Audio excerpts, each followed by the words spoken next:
Hey guys, Ivan here with the Old School Labs, and I have some news for you. I have some bodybuilding physique updates, and you know how it usually goes, just some bodybuilding talk. So let's go with Derek Lunsford right here with his physique update. He posted this photo very recently, 1 day ago as you can see, and he looks phenomenal. He looks insanely large, he's really huge. When you look at his photos, his gym photos, you must think this guy is going to win the Mr. Olympia. And that's what we expected last year. He was a runner-up to Flex Lewis a year before, and we all thought this guy will win. And also he looked like a winner. He looked insanely big for a 212 guy, right? I mean, yeah, he's short, but still, he packs a lot of muscle. This is only 212 pounds, guys, and he's not really that short. I mean, yeah, he's short for sure, for 212, but he's not like Sean Clarida, for example. So he's insanely large for his weight, so he looks like a Mr. Olympia winner, right? He definitely does. But he didn't win. Why? Because of conditioning. He really failed with conditioning. Kamal El-Gargni really brought, a crazy level of conditioning. He was sharp, he was conditioned, he was really matured, unlike Derek, who was pretty soft. From behind, not so much, but especially to the shoulders and upper chest area, that was no separation, like baby's butt. But then you look at this guy and you can see his stature, and he is enormous, and he has really good shape, and he has complete physique, and he has a good vacuum and a good set of abs and everything. He needs to become the Mr. Olympia in 212. That's for sure. He's a better bodybuilder than Kamal El-Gargni. I must say that. Yeah, Kamal came much more conditioned, but is that everything there is to bodybuilding? Of course not. I mean, if he doesn't bring the conditioning, of course he will lose again, and he should. But let's all hope that he's actually gonna bring the conditioning this time around, and that we will have a new Mr. Olympia in 212, and hopefully it's gonna last. I mean, he's conditioning, that's the thing. If he brings conditioning year after year, he's unbeatable. Who can beat him in 212? Nobody. Maybe Hadi Choopan if he brings his way down and comes back to 212, but that's not gonna happen probably, because Hadi is close to winning the Mr. Olympia in the Open. Very close. And look at him right now in the off season. This is his physique update, his new photo, and he looks improved. He actually looks bigger. His legs actually look bigger and fuller. I thought that can't be even possible, but he looks improved. I don't know what he did, but he looks bigger now. And his arms grew. That was the biggest weakness of his, and he looks to be improving them. I don't know, maybe it's the lighting, maybe he's just watery, so he added some size to his muscle, but he looks bigger, if you ask me. And his waist doesn't look any bigger. I mean, it looks normal, it looks good. So can this guy win the Mr. Olympia in the Open? It's possible. It's really possible. I don't see why not. Take a look at his back. Jesus Christ, this is insane. Yeah, back double bicep, not his best pose, but back lat spread. Wow, look at the thickness of those lower lats.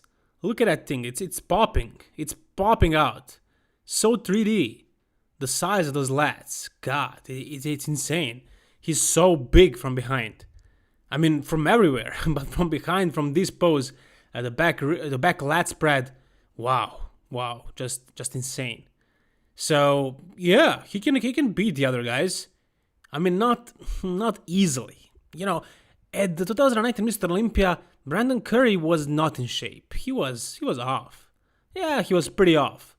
Not completely off, but he wasn't at his 100%. He was like 90% maybe.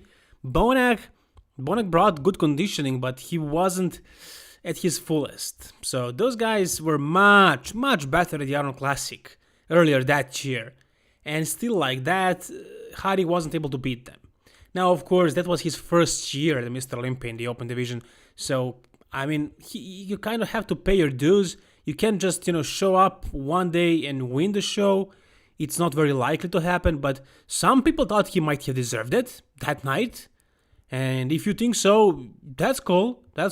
Me personally, I don't. I agree with the results. But I can see that. Because he was really good. And if he improves, if he comes in better conditioning, he was good, but he wasn't at his best either. He was much better than Vancouver Pro.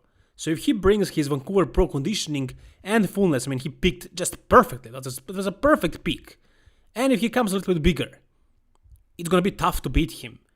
I mean, Brandon really needs to come at his 100%, and Bonac too.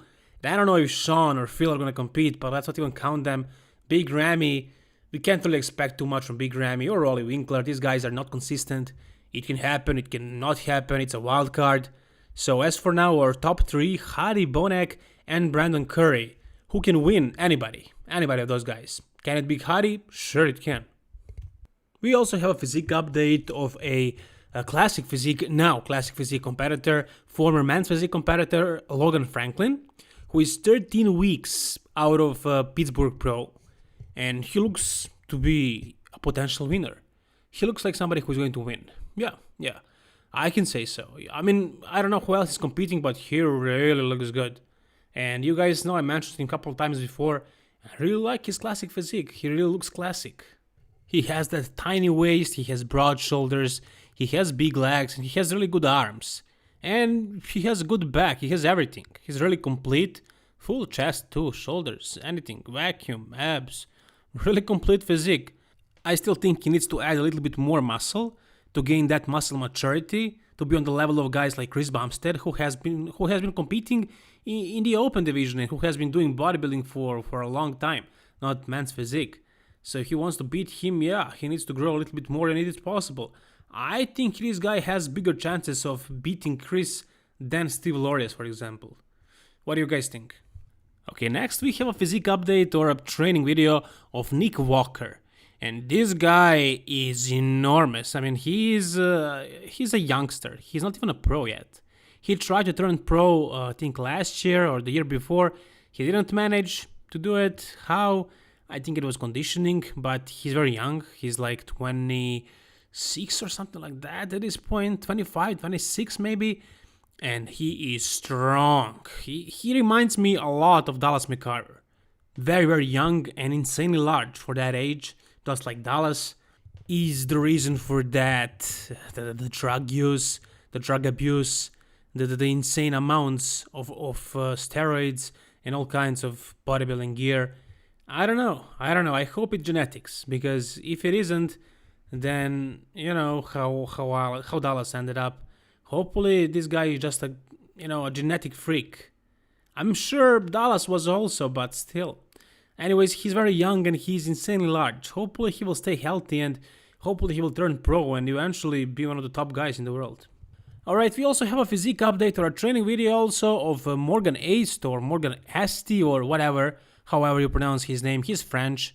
So he is one of the biggest guys in the history of bodybuilding, and I think he has been spoken about enough. He was at the Arnold Classic and he didn't really place that well.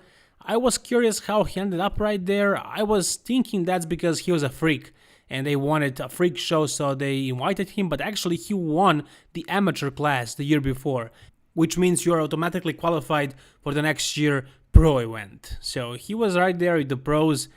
Unfortunately, he didn't really place that well because he is really tall, and for that reason he can't really pack too much size on his frame. I mean, he packed a lot of it, but he still doesn't look as thick as some of the top guys, like, I don't know, William Bonac. That guy is super short, and for that reason he can pack so much muscle and he looks like a pit bull. So yeah, Morgan wasn't that stacked, but his glutes were the most shredded glutes on that stage. Yeah, he was the guy with the most shredded glutes, for sure. For sure, he was really, really conditioned. And for that, I applaud him. He was the most conditioned guy on that stage. And the biggest one at the same time. But he doesn't have the best proportions. He doesn't have the best bone structure. He's too tall, unfortunately. And I'm gonna leave you guys with this funny little video from India. These kids doing a bodybuilding competition. And look at the way they were posing. It was hilarious. I mean, look at them. Look at this guy in the middle. I mean, this kid in the middle. He really knows how to pose. I mean, he probably was taught by somebody. I mean, it really looks professional, right? Look at this. Look at the most muscular. Look at how he does it. So cute. Amazing. Anyways, guys, that's going to do it for this video. Hopefully you enjoyed it. Hopefully you had a little bit of a laugh. Look at him. And if you did enjoy it, like it. If you want to see more bodybuilding content like this, subscribe. All the best, guys, and keep it old school.